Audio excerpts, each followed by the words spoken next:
up, guys? Soon as the Savage back. Today, we are here with NFL Week 6 predictions. I seem so freaking happy. Well, took me forever to upload my vlog, but eventually I did upload it. Link will be in the description below. Go check it out. But anyways, I've been super excited because I've been wanting to film this just as a break because it's been a long week at school. I had 3 tests, a couple of projects, an interview.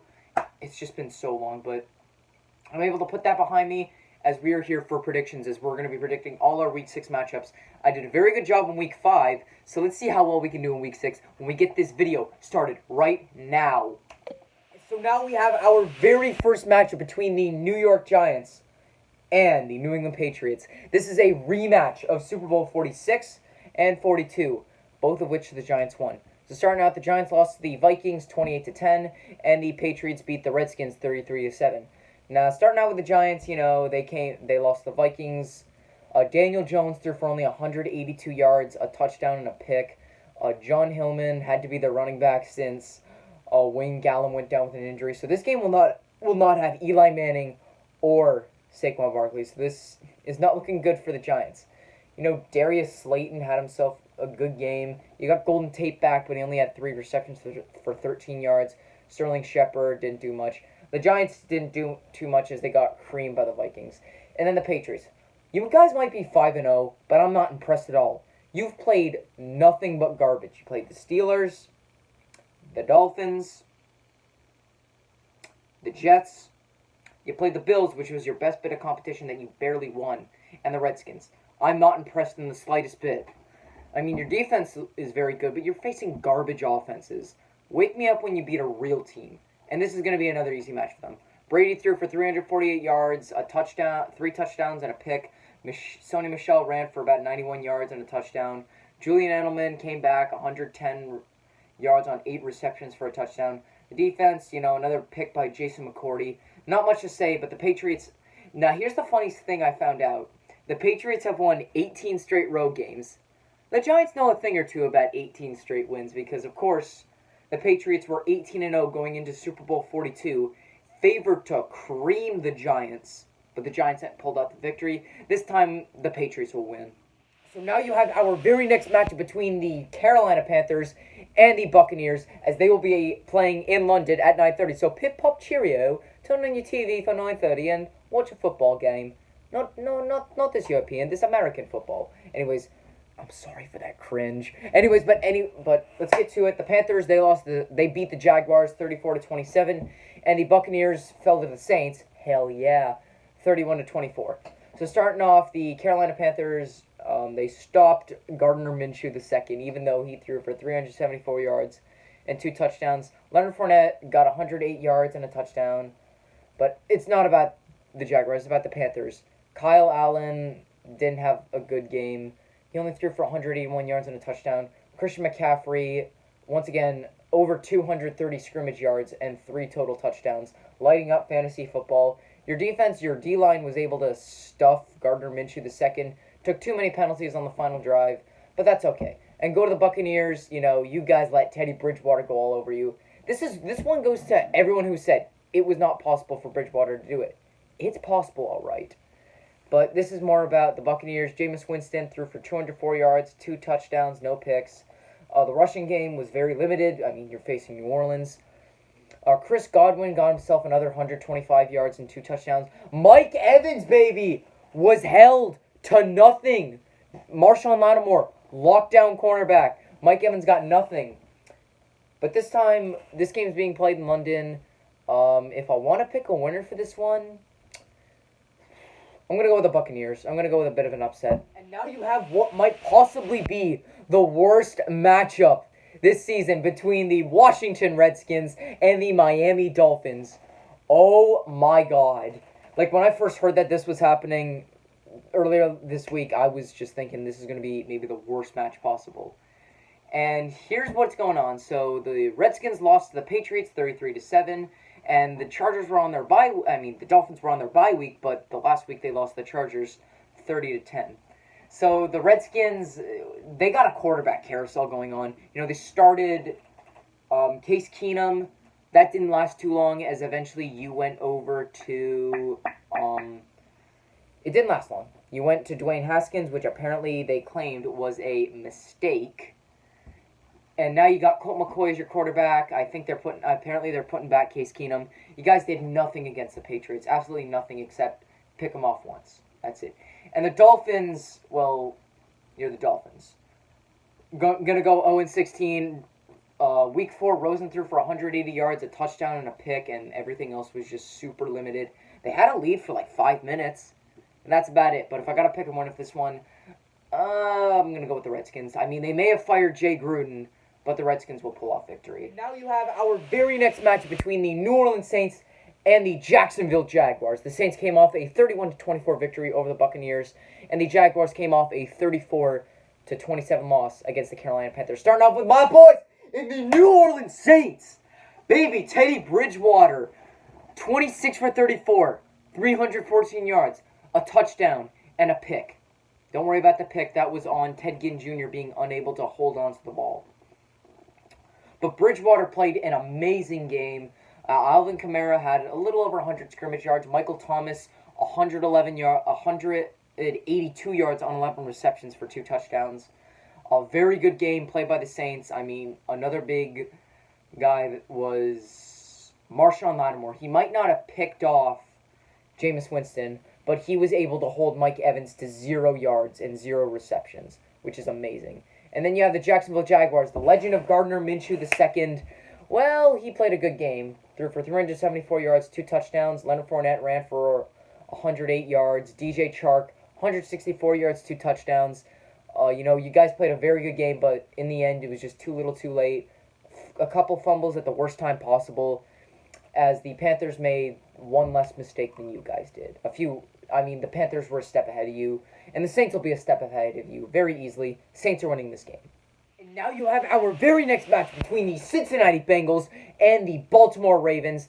The Bengals came off a 26-23 loss to the Arizona Cardinals, and the Baltimore Ravens came off a 26-23 victory in overtime. So let's get this started out. The Bengals, you guys are screwed. You're 0-5. Andy Dalton is actually not a bad quarterback. He actually has had a pretty good season. Defensively, you guys are a mess. Dalton threw for 262 yards and 2 touchdowns, which, it's okay. It was pretty good. Joe Mixon ran for 91 yards. Tyler Boyd, clutch as always in the last quarter. 10 receptions, 123 yards and a touchdown. Your defense is just crap. And as the Cardinals were able to get their first victory. And then, the Ravens were not too good last week. Lamar Jackson threw for 161 yards, a touchdown, and 3 picks. Only ran for 70 yards, and there was no really big guy on offense. You let a Steelers team led by Mason Rudolph, and he got injured. So you let Devlin Hodges run all over you guys. Your defense, I knew wasn't going to be as good as it was last year, but this is kind of scaring me. But you guys did come off with a win, mainly due to the foot of Justin Tucker, one of the most accurate kickers in the NFL, getting more than half the points, got 14 points for you guys. So he was really your main guy. If I got to pick a winner for this one, I'm going to go Ravens. Now we are moving on to the Seattle Seahawks and the Cleveland Browns. The Seattle Seahawks came off a close 30-29 victory over the LA Rams, and the Browns came off a 31-3 loss against the 49ers. So anyways, let's get this started out. Seahawks, you guys made it very close. Russell Wilson proved how much of a god he is. 268 yards and 4 touchdowns. Chris Carson ran for over 100 yards. You guys played a very good game against the Rams. Usually in these kinds of matchups, the Rams are always a step ahead of you. This time, you guys had the leg up, so I'm very impressed. Jared Goff played a good game, but I think the ultimate highlight of the game was Tedrick Thompson picking off Jared Goff, which was a tip ball, and he's sliding. Thompson is sliding, and he's able to tip it up and do a bit of a circus juggle, and was able to come up with the ball. Played a very good game. Chris Carson nearly blew the game as the final touchdown pass Wilson threw went off his hands, but he was able to still catch it 2 feet in. Anyways, very good game played by the Seahawks. The same cannot be said about the Browns. What happened? Baker Mayfield, 8 for 22, 100 yards and 2 picks. Nick Chubb got 87 yards, a pretty good showing. OBJ, very limited, but he did get another 20-yard pass. Jarvis Landry, only 75 yards. You guys played absolutely horrible. You played a bad game of football, gave up over 200 rushing yards to the 49ers. And, their kicker, Robbie Gould, he missed 3 field goals. 2 of them he missed. 1 of them was blocked. But your game that you played was absolutely sloppy. Baker Mayfield got eaten alive by the front 7 of the 49ers. So if I gotta pick a winner for this one, I don't trust the Browns, really. Like, Baker Mayfield, people are already saying he's just sober Johnny Manziel. I would not have a hard time agreeing with that. Like, Baker Mayfield, what he has shown this season, he could be the new Johnny Manziel. So I'm going to go with the Seattle Seahawks to win this game. And now you have our very next match, which is a rematch of the 2017 NFC Championship game between the Philadelphia Eagles and the Minnesota Vikings. The Eagles came off a 31-6 victory against the Jets, and the Vikings came off a victory 28-10 over the Giants. So they beat the New York teams, and now now they clash together. So let's see. Carson Wentz, didn't have to do much. Only had to throw for 189 yards and a touchdown. Jordan Howard ran for 62 yards and a touchdown. Your receivers didn't have to do too much, but you're facing the Jets. Luke Falk threw 2 picks. There was a pick 6. I think there might have been 2 pick 6s. You guys stopped Le'Veon Bell, and there's not much I can say. You guys had a pretty easy win. And then you have the Minnesota Vikings. Kirk Cousins actually played a very good game. 306 yards, 2 touchdowns. Dalvin Cook, he got over 200 scrimmage yards, 132 on the ground, and 86 in receiving. Adam Thielen, 7 receptions, 30 yards, and 2 touchdowns. Stephon Diggs only had 3 receptions for 44 yards. You guys stopped the Giants. Nothing too great. I mean, they are without Saquon Barkley, so nothing really to be proud of that. If I want to pick a winner, I still have concerns about the Eagles' D, especially against Kirk Cousins, but I think their front 7 is going to stop Dalvin Cook, and they're going to have to make Kirk Cousins throw the ball. So Eagles are going to win this. And now you have our very next match between the Houston Texans and the Kansas City Chiefs. The Texans came off a 53-32 victory over the Atlanta Falcons, and then the Chiefs came off a 19-13 loss against the Indianapolis Colts. So let's get this started. Texans, you had an amazing game. I mean, not defensively, but offensively, man. Over 100 rushing yards. Deshaun Watson, 28 for 33, 426 yards and 5 touchdowns, giving him a perfect passer rating of 158.3. DeAndre Hopkins has been very limited this season. Not the greatest showing that I've seen from him. But Will Fuller, 14 receptions, 217 yards and 3 touchdowns. Amazing game played by him. Your defense, I mean, the Falcons do have a very good offense, especially with Matt Ryan with Matty Ice as the quarterback. And then you have the Chiefs, who surprisingly lost. Jacoby Brissett threw for 151 yards, no touchdowns, and a pick. But you guys did let Marlon Mack run for 132 yards. Patrick Mahomes, 321 yards and a touchdown. But the biggest problem, there was something happened. He got injured. His mobility went down, but the Colts defense completely smothered you guys. I mean, Byron Pringle, McCole Hardman. Oh my God, who the hell are his receivers? I don't know who his receivers are, but he makes them look damn good. The Chiefs, without Tyreek Hill or without Sammy Watkins doing anything, that really does limit their offense. So if I want to pick a win of this one, I mean, neither of these teams have a secondary. Oh my God, it's not even close. But I think Mahomes will make a return and outsling Deshaun Watson. As the 10th overall pick will come over the 12th overall pick. Chiefs win this game. On to the next. And now we are moving on to the Atlanta Falcons and the Arizona Cardinals.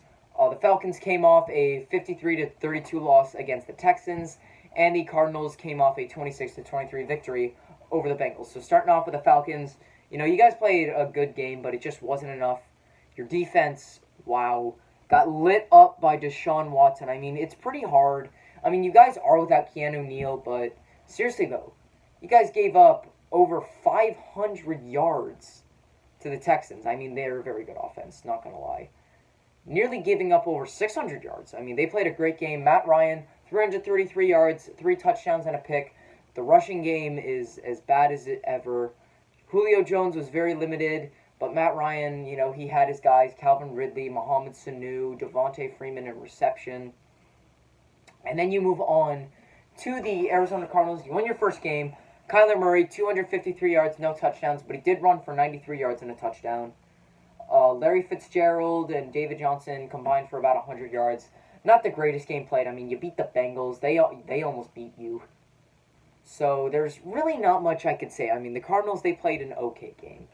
But the Falcons came up ultimately short. If I want to pick a winner for this one, the Falcons will rebound and pick up the W. So Falcons win. Now we continue on with our video with the next matchup between the San Francisco 49ers and the Los Angeles Rams. The 49ers came off a 31-3 victory over the Browns, and the LA Rams came off a 30-29 loss to the Seattle Seahawks. Starting off with the 49ers, I know they're 4-0, but they haven't exactly had the toughest schedule, but they did play a very good game. Jimmy Garoppolo, 181 yards, 2 touchdowns, but they were all in the rushing game, over 200 rushing yards. Receiving, George Kittle had himself a decent game, 6 receptions, 70 yards, a touchdown. Your defense was a brick wall, stopping a highly an overhyped Browns offense, I will say so myself. And then you have the LA Rams, you guys barely lost. Jared Goff, 395 yards, a touchdown, and a pick. Todd Gurley, only 151 yards and 2 touchdowns. Gerald Everett and Cooper Kupp combined for over 250 reception yards. Very good game played by them, but you ultimately lost on a Greg Zuerlein missed field goal. Out of every kicker to choke a game away, to miss a game-winning field goal, I would not think it would be Greg the Leg. But it was. And if I want to pick a winner for this one, look, I know the San Francisco 49ers are 4-0, but they're all about their rushing game. And going up against the front seven like the Rams, it's just going to be too much of a challenge, as I think the Rams will win this game. Now we are moving on to the Tennessee Titans and the Denver Broncos. The Titans came off a 14-7 loss against the Bills, and the Broncos came off a 20-13 victory against the Chargers. So starting off with the Titans, anytime Buffalo and Tennessee face off, it's a game that's all about defense and kicking. Now the Bills, it was a little less about kicking, even though they won 14-7. Let's see. Going on to the Titans, Marcus Mariota threw for 183 yards, no touchdowns, no picks. Derrick Henry ran for 78 yards. Your offense just didn't get anything going. You were limited to just around 300 yards, which was a good job by the Bills defense. But the real thing that cost you was Cairo Santos, as he missed 4 field goals and made 1 extra point. He was 1 for 5. A terrible game played. He got cut. And now coming in is Cody Parkey. I am so excited. I swear to God, he better flop. The memes would be too fun. The memes would be glorious. And then you have the Broncos, who actually beat the Chargers. The Chargers have always struggled against the Broncos, Joe Flacco threw for 182 yards, a touchdown and a pick. Phillip Lindsay ran for 114 yards and a touchdown. Nearly got 150 scrimmage yards. Very good game. Cortland Sutton, still a very good wide receiver. Your defense, you picked off Phillip Rivers twice and you only kept them 13 points. Very impressive showing. You kept them to under 260 yards. A very good game played by the Broncos defense. Not as much on the offense, but, hey, you guys still won nonetheless. If I want to pick a runner for this one, defense is everything, but Joe Flacco is going to fall to the Titans. Titans win this game. And now we are moving on to the Dallas Cowboys versus the New York Jets. The Cowboys came off a 34-24 loss against the Packers, and the Jets came off a 31-6 loss against the Eagles. So starting off with the Cowboys, what happens when you face actual competition? What happens when you don't face the Dolphins, Redskins, Giants? When you face teams like the Saints and Packers, what's the letter? What's the letter? What's the letter? The letter is L. Well, either way I put it up. Anyways, you guys lost. Very bad game you guys played. Starting off with, The first three quarters were a mess. Dak Prescott threw for 463 yards, very good. 2 touchdowns, but 3 picks. And those 2 touchdowns and those stats, they were in garbage time.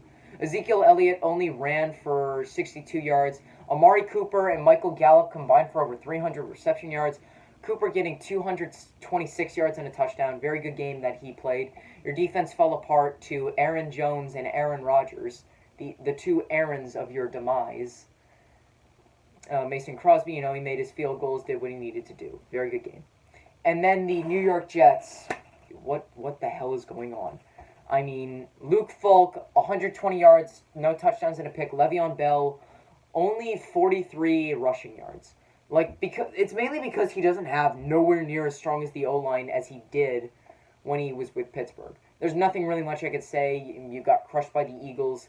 You want to pick a runner for this one? The Cowboys, well, you got yourself another garbage team. Take another free victory and get out of my sight. Wake me up when you beat a real team because, well, if you can pull off this victory next week, good luck next week when you face the Eagles on primetime. That's going to be one good match. And now you have our Sunday Night Football matchup between the Pittsburgh Steelers and the San Diego Chargers. Once again, we have a primetime game hosted at StubHub Center. Except it's not StubHub Center anymore. It's Dignity Health Sports Park. Why? I mean, StubHub Center just has a much better ring to it. That doesn't matter. Steelers came off a 26-23 loss against the Ravens, and the Chargers came off a 21-13 loss against the Broncos. So starting off with the Steelers, Mason Rudolph got injured, threw for 131 yards and a touchdown. You had Devlin Hodges throw for 68 yards. James Conner was very limited. Juju Smith-Schuster once again fumbled at the worst possible moment as the Steelers got the ball, as the Ravens got the ball back, but this time it was a very hard hit. I'll be honest, I'm surprised that anyone could hold on to that. So I don't blame him for dropping that. You guys did pick off Lamar Jackson 3 times, proving the fact that he needs to face facing a real defense.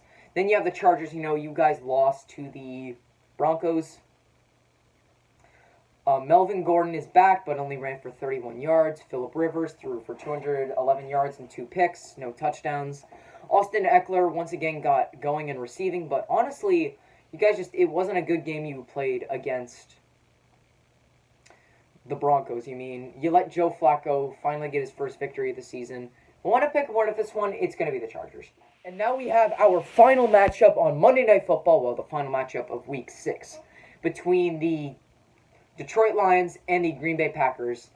The Chiefs came off a 34-30 victory on Week 4 when the Lions last played, and then the Packers came off a 34-24 victory against America's team in the Cowboys. America's team, who? Anyways, the Lions have quietly been developing. Matthew Stafford threw 291 yards, 3 touchdowns, no picks. Kerryon Johnson had a good game. Their defense is very quiet, not really well known. Why would it be? Marvin Jones, Kenny Golladay doing what they needed to do. Kerryon Johnson running like a madman. If there's one thing this team has to work on, it's controlling the ball in terms of fumbling because they lost there was the 100-yard fumble return for a touchdown against the Chiefs, and Matthew Stafford has the tendency to fumble. And then you have the Packers finally silencing America's team. Aaron Rodgers, 238 yards, no touchdowns, no picks. He didn't really need to do that much since Aaron Jones, nearly 200 scrimmage yards and 4 touchdowns. I have him on one of my fantasy teams. He lit it up. Jimmy Graham, your receivers didn't do too much. You didn't have Devontae Adams last week, and you don't have him again this week, so you don't have that number one super reliable receiver, so you guys relied a little bit more on Aaron Jones. But anyways, if I want to pick a winner of this one, it'll be the Packers, as they usually win the matchup that matters most, whether it's primetime, well, at least mostly primetime, because I can think of the last few primetime matches they've won against the Lions. There was the Rodgers Hail Mary, the Week 17 winner gets the 4th seed, loser gets the 6th seed wildcard spot. The Packers will win this one easily. And that is going to wrap up my video for today. Thank you guys all so much for watching. If you want to see some more videos, make sure to click the links in the description below because I'll be posting the rest of my videos, the rest of the predictions and my vlog. Make sure to like this video, subscribe to my channel, comment down below what else you want to see. I promise I will be putting out a Suitor story soon.